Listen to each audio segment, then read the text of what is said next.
नमस्कार। मैं डॉक्टर अजय शर्मा। मैं एक सर्जिकल गैस्ट्रोएंटरोलॉजिस्ट हूँ। मैं आज आपसे डिस्कस करने जा रहा हूँ पित्त की थैली के बारे में। पित्त की थैली में पथरी होना एक सामान्य बीमारी है।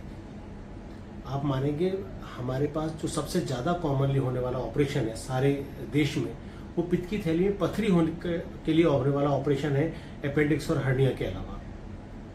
पित्त की थैली में पथरियाँ सामान्यतः महिलाओं में पाई जाती है। महिलाएं जिनकी की उम्र 20 साल से लेकर के 40 साल के बीच की है, जिनके अंदर फैट है, जिनमें चर्बी है, जो थोड़ी मोटापे से ग्रस्त है, उनमें ज़्यादा पाई जाती है।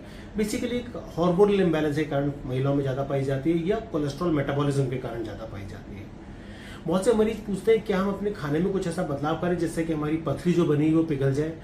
जी, आप अपने खाने में बदलाव कर सकते हैं, लेकिन अगर एक बार पथरी बन गई है तो उसका इलाज ऑपरेशन ही है। पित्त की थैली में होने वाली पथरी से जो सामान्यतः लक्षण आते हैं उसमें है पेट का दर्द। पेट का दर्द जो राइट हैंड साइड दाईं की तरफ होता है वो बहुत कॉमनली या बीचों बीच होता है, वो पित्त की थैली की पथरी से रिलेटेड हो सकता है। इसके लिए जांच बहुत अच्छी से, सामान्य जांच एक सोनोग्राफी करा लें। सोनोग्राफी अगर अच्छे से करेगी उसे पित्त की थैली की पथरी पकड़ में आ जाती है। इसके अलावा भी हम बहुत सारी जांचों की जरूरत पड़ती है। कई बार आवश्यकता पड़ती है कि हम अन्य जांचें भी करें। लेकिन अगर आपने सोनोग्राफी करा रखी है और उसमें पित्त की थैली में पथरी नहीं है, तो मान के चले कि कुछ और कारण है जो आपके पेट के अंदर दर्द होने का कारण है। अगर पित्त की थैली की पथरी का हम ऑपरेशन ना कराएं तो सामान्यतः मरीज पूछते हैं, भाई हम इसका ऑपरेशन नहीं कराते हैं, भाई इसको चलने देते हैं कुछ समय तक, पित्त की थैली में पथरी ही तो है, दर्द होता है, हम दर्द की दवाई ले लेंगे, भाई आज हमारे बच्चों की शादी है या हमारा कोई और फंक्शन है। तो मैं सबको यही सलाह देना चाहता हूँ, आपके पित्त की थैली पथरी है तो आप आज निकलवा लें। वो आपके लिए कम सीवियर, कम नुकसान वाला, कम परेशानी वाला रिजल्ट वाला इलाज है। अगर आप पित्त की थैली में पथरी को छोड़ देते हैं, आप सोचते हैं हम कुछ समय बाद उसका इलाज कराएंगे या हम उसका कुछ समय बाद ऑपरेशन कराएंगे, इस दौरान में अगर उसका कॉम्प्लिकेशन हो गया तो क्या होगा। देखिए, अगर पित्त की थैली में पथरी है और लक्षण नहीं दे रही है तो उसके लिए ऑपरेशन की आवश्यकता नहीं है। आपने प्रेगनेंसी के लिए जांच कराई है या आपने किसी और कारणवश जांच कराई है, आप एक सामान्य हेल्थ स्कैन पे गए हैं और वहां पे आपकी सोनोग्राफी में पित्त की थैली में पथरी आ गई है, उसके लिए ऑपरेशन की आवश्यकता नहीं है। उसको आप छोड़ सकते हैं, उसके लिए इंतजार कर सकते हैं। बाई चांस आपको दर्द हो, गैस्ट्राइटिस हो या कोई और लक्षण हो जो आपने डॉक्टर को दिखाए और वो बताता है कि इसके लिए ऑपरेशन की आवश्यकता है, तो उसके लिए ऑपरेशन कराएं, नहीं तो आप रुक सकते हैं। लेकिन अगर एक बार लक्षण आ गए हैं तो उसके अंदर कॉम्प्लिकेशन होने की संभावना कई गुना बढ़ जाती है। बिना लक्षण की पथरी के अंदर कॉम्प्लिकेशन नहीं होता और लक्षण आते ही वह संभावना उसके कॉम्प्लिकेशन होने की कई गुना बढ़ जाती है।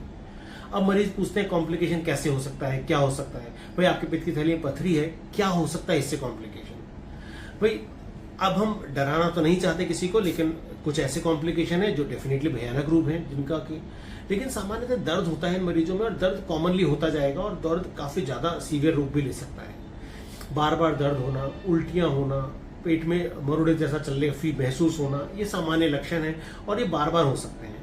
इससे थोड़ा सा सीवियर रूप ले सकती है कि पित्त की थैली की जो पथरी है वो वहां से सरक के पित्त के रास्ते में आ गई है।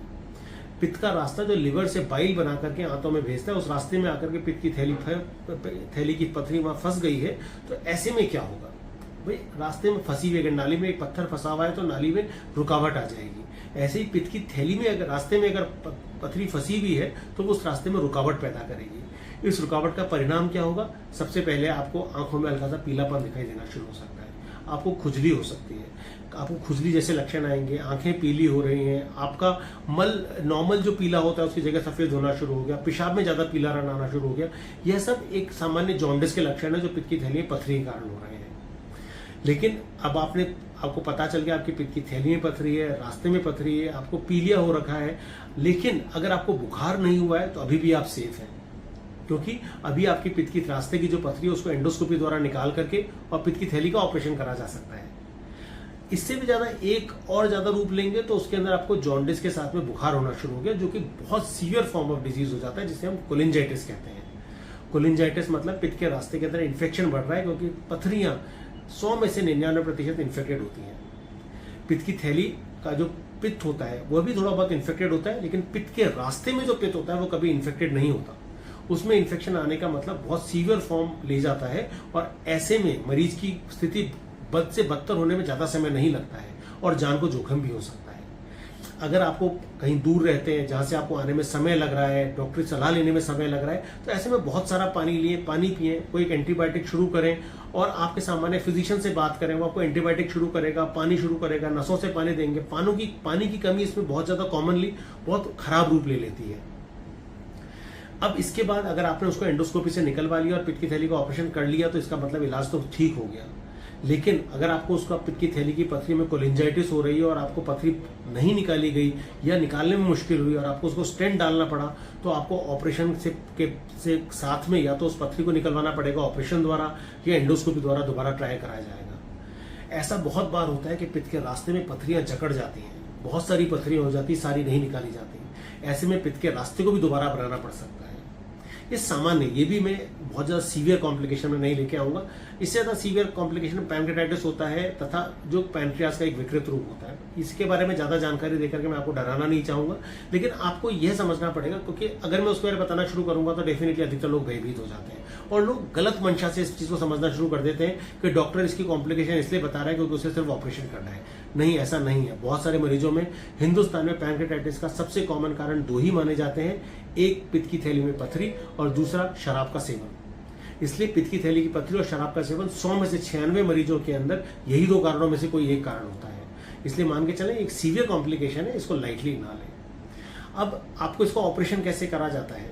ऑपरेशन सामान्यतः बहुत ज़्यादा आसान, बहुत ज़्यादा नॉर्मल ऑपरेशन है जो कि आजकल हर जगह हो रहा है। इसको दूरबीन द्वारा करा जाता है, जिसमें शरीर में 4 छेद करे जाते हैं। दूरबीन द्वारा मतलब लैप्रोस्कोपिक सर्जरी होती है। इसको कॉमनली लोग गलत शब्द यूज करते हैं, जो कि शायद क्योंकि सोसाइटी में एक जगह यह शब्द फैल चुका है, लोग कहते हैं लेजर द्वारा ऑपरेशन करा जाएगा। लेजर द्वारा गॉलब्लैडर की पथरी का कोई ऑपरेशन नहीं होता, ये लैप्रोस्कोपिक द्वारा दूरबीन द्वारा ऑपरेशन किया जाता है। फिर मैं इसी बात को रिपीट करूंगा, इसका ऑपरेशन के अलावा कोई इलाज नहीं है। दूसरी चीज जो आपको जाननी जरूरी है, ऑपरेशन दूरबीन द्वारा करा जाता है। दूरबीन द्वारा 100 में से 99 मरीजों का दूरबीन द्वारा ऑपरेशन हो सकता है इससे ज्यादा का दूरबीन द्वारा ऑपरेशन हो सकता है। लेकिन कुछ मरीजों में दूरबीन द्वारा ऑपरेशन में अगर कोई अड़चन पैदा हो रही है तो डॉक्टर आपके हित में, आपके फायदे के लिए, आपके ही अच्छाई के लिए यह निर्णय लेता है कि उसको चीरा लगाना पड़ेगा। और मरीज क्या मानते हैं, मरीज बहुत कॉमनली आके कहते हैं साहब हमारा ऑपरेशन फेल हो गया इसलिए उन्होंने चीरा लगा दिया। फेल नहीं हो गया, वह ऑपरेशन अगर दूरबीन द्वारा करा जाता हो सकता है आपके लिए जोखिम पैदा कर सकता था, आपके लाइफ को रिस्क हो सकता था, जो कि कई तरह के रिस्क होते हैं। इसलिए बेहतर है अगर किसी डॉक्टर ने आपका चीरा लगा के अगर सेफ ऑपरेशन कर दिया है तो सेफ्टी आपके लिए ज्यादा अनिवार्य है। दूरबीन द्वारा ऑपरेशन करे जाने के अंदर पित्त की थैली पूरी निकाल दी जाती है। अब सामान्यतः मरीज पूछ रहे होते हैं कि पित्त की थैली निकल गई तो मेरा काम कौन करेगा? भाई आपके एक हाथ है, एक पैर है, भाई हाथ निकालने से हाथ का काम कोई नहीं कर पाएगा, लेकिन शरीर के अंदर पित्त की थैली जो है वो उसका काम होता है पित्त को सेव करना। अब आपका उसमें जो रुकावट, उस पर जो एक जगह जहाँ पित्त रुकता है वो जगह निकाल दी गई है, तो कोई और जगह इसका रूप लेगी। जो पित्त का रास्ता होता है वो स्वतः थोड़ा सा बढ़ जाता है और वो इसमें पित्त को रोकना शुरू कर देता है। अब कई बार मरीज कहते हैं कि साहब हमारा पित्त का थैली का ऑपरेशन हुआ है, अब मेरा वजन बढ़ जाएगा, क्योंकि मेरे पड़ोस में एक मरीज का हुआ तो उनका वजन बढ़ गया। भाई आप ये समझें कि पित्त की थैली की पथरी के अंदर जब भी कभी आपको दर्द हो रहा होता है वो सामान्यतः खाना खाने के बाद दर्द हो रहा होता है। जब खाना खाने के बाद दर्द होगा तो आप खाना डेफिनेटली कम खाएंगे या खाने से रुकावट करेंगे, कुछ स्पेसिफिक चीजों को खाना बंद कर देंगे। आदमी की आदत होती है उन चीजों को एडजस्ट करने की, सब लोग एडजस्ट करते हैं, आप और हम एक दो जने नहीं है, हर जना सोसाइटी में एडजस्ट करता है। जब आप एडजस्ट कर चुके हैं और आप उसको कम खा रहे हैं तो आपका वजन एक नियंत्रित रूप पर चल रहा है। जब पित्त की थैली की पथरी निकल जाती है तो आपको समझ में आता है कि इस खाने से आपको वो नुकसान नहीं हो रहा है, तो आप स्वतः खाना ज्यादा शुरू कर देते हैं। ऐसा करने पर आपका एब्सॉर्प्शन बाइल के द्वारा अब ज्यादा होना शुरू हो जाता है, तो आपका वजन बढ़ सकता है। इसे इसका साइड इफेक्ट ना माने, ये एक नॉर्मल प्रक्रिया है। हाँ, अगर आप पित्त की थैली निकलवाते हैं तो थोड़ा बहुत कुछ दिनों के लिए इंडाइजेशन हो सकता है, आपका पित्त ज्यादा आ रहा है, लेकिन बहुत जल्दी 5, 7, 10 दिनों में, कुछ मरीजों में महीने भर में बॉडी एडजस्ट कर जाती है और इसमें कोई भी ऐसा विकृत रूप नहीं लेती है। ये ऑपरेशन हजारों के तादाद में रोज हो रहा है। जो सबसे बड़ी चीज है पित्त की थैली के ऑपरेशन में, वो आपको ये जाननी है कि जिस जगह आप ऑपरेशन करा रहे हैं वो जगह, वहां के इंस्ट्रूमेंट्स, वहां के डॉक्टर सब इसके लिए ट्रेंड होने चाहिए। भाई आज की तारीख में अधिकतर जितने भी सर्जन राजस्थान में, हिंदुस्तान में निकल रहे हैं वो इसके लिए ट्रेंड है, वो उनके लैप्रोस्कोपिक उनका हिस्सा हो गया उनके ऑपरेशन का। उनको सिखाया जाता है पित्त की थैली का ऑपरेशन कैसे करा जाए। लेकिन अगर पित्त की थैली डिफिकल्ट निकलती है, मुश्किल निकलती है, आपके रास्ते की बनावट कुछ अलग है, या आपके रास्ते के अंदर कुछ सूजन आ रखी है, तो ये ऑपरेशन आपके लिए सिंपल नहीं होगा, ये ऑपरेशन आपके लिए डिफिकल्ट होगा। और उस समय अगर सर्जन ये कहता है कि नहीं हमारे को चीरे द्वारा करने की परमिशन दी जाए, सामान्यतः सभी सर्जन इसको ऑपरेशन से पहले ये परमिशन लेते हैं, तो आपको ये परमिशन उसे देनी पड़ेगी, क्योंकि आपके फायदे के लिए है। मान के चलिए अगर ऑपरेशन हो रहा है और पित्त के रास्ते में कहीं चोट लग गई है, पित्त के रास्ते में कहीं किसी कारणवश कोई भी घटना घटती है, तो उस कंडीशन के अंदर आपको पीलिया होगा और उसका एक ऑपरेशन, मेजर ऑपरेशन कराया जाएगा, जो कुछ समय बाद रुक करके कराया जाता है। बाई चांस आपको ऐसा हुआ है कि ऑपरेशन हो गया, उसके बाद आपको बुखार आ रहा है, आपको दिक्कत आ रही है, आपको पीलिया बढ़ रहा है, तो डेफिनेटली एक हायर सेंटर पे बात करें जहाँ पे गैस्ट्रो सर्जन हो, जो गैस्ट्रो सर्जन आपको ये सलाह देंगे कि भाई उसको ऑपरेशन के लिए उनको MRI करके देखना पड़ेगा और अधिक अन्य जांचें करनी पड़ेंगी, फिर आपको स्थिति में लाया जाएगा कि आपके लिए मेजर ऑपरेशन हो सके। तो एक छोटा ऑपरेशन बड़ा ऑपरेशन का रूप ले सकता है, लेकिन 100 में से 99%, 99.99% ऑपरेशन सफल जाते हैं। ऐसा नहीं होता कि इस ऑपरेशन में बहुत ज़्यादा कॉम्प्लिकेशन हो। इसलिए मेरा सुझाव है कि यह ऑपरेशन आपके फायदे के लिए है, यह ऑपरेशन आपके हित के लिए है, यह ऑपरेशन आपका ऑपरेशन है, इसे जरूरी जल्दी कराएं। अब क्योंकि प्रेगनेंसी के साथ में यह पित्त की थैली में पथरी बनना एक स्वाभाविक बात है जो बहुत सी महिलाओं में मिलती है। अगर आपके पित्त की थैली में पथरी है और आप बाई चांस प्रेग्नेंट हो गई हैं, तो पहले 3 महीनों में इसका ऑपरेशन करा लें, जिसे हम सेकंड ट्राइमेस्टर कहते हैं। पहले 3 महीने और आखिरी 3 महीने में ना करा करके, और या बच्चे होने के तकरीबन 1-1.5 महीने के गैप के बाद में फिर ये ऑपरेशन करा लें। ये ऑपरेशन आपको करा लेना आवश्यक है। अगर आप नहीं कराते हैं सेकंड ट्राइमेस्टर में और आपके थर्ड ट्राइमेस्टर में आपको सीवियर दर्द होता है या जॉन्डिस होता है, उस समय आपको और आपके बच्चों के लिए दोनों इसका रिस्क बढ़ जाएगा। इसलिए बेहतर है कि आप इसको सेकंड ट्राइमेस्टर, जैसे दूसरे जो बीच के 3 महीने उनमें इस ऑपरेशन को करा लें। किसी अच्छी जगह कराएं, अच्छे वातावरण में कराएं, वहाँ पे आपके पास गायनेकोलॉजिस्ट अवेलेबल हो, आप वहाँ पर में आपके पास में अच्छे एनेस्थेटिस्ट अवेलेबल हो, वहाँ पर में आपके पास अच्छी ऑपरेशन की सुविधाएं उपलब्ध हों और अच्छी दूरबीन द्वारा ऑपरेशन करने की सुविधा हो, जो मैं मानता हूँ आज की तारीख में अधिकतर सेंटर्स के अंदर आज राजस्थान में उपलब्ध है। तो गॉल ब्लैडर के ऑपरेशन से आप चिंता ना करें। आपके जो नॉर्मल जो संशय दिमाग में पैदा करे गए हैं उनके संशयों से बाहर निकलें और इसका ऑपरेशन कराएं। हम आगे भी आपको भी कुछ और समय तक गॉल ब्लैडर की पथरियों के बारे में जानकारी देते रहेंगे और गॉल ब्लैडर की पथरियों से होने वाले लक्षणों के बारे में जानकारी देंगे। आज इस सेशन को कंक्लूड करने से पहले मैं आपको एक छोटी सी एक्स्ट्रा जानकारी देना चाहूँगा, जिसको हम अगले सेशन में फिर से दोबारा ज़्यादा विस्तारित रूप से जानेंगे। कि लोग पूछते हैं क्या पित्त की थैली में पथरी होने से मेरे पित्त की थैली का कैंसर हो जाएगा? नहीं, पित्त की थैली में पथरी और कैंसर दोनों एक साथ हो सकते हैं, बहुत कॉमनली एक साथ होते हैं, लेकिन पित्त की थैली कैंसर करती है ऐसा अभी तक निश्चित नहीं हो पाया है।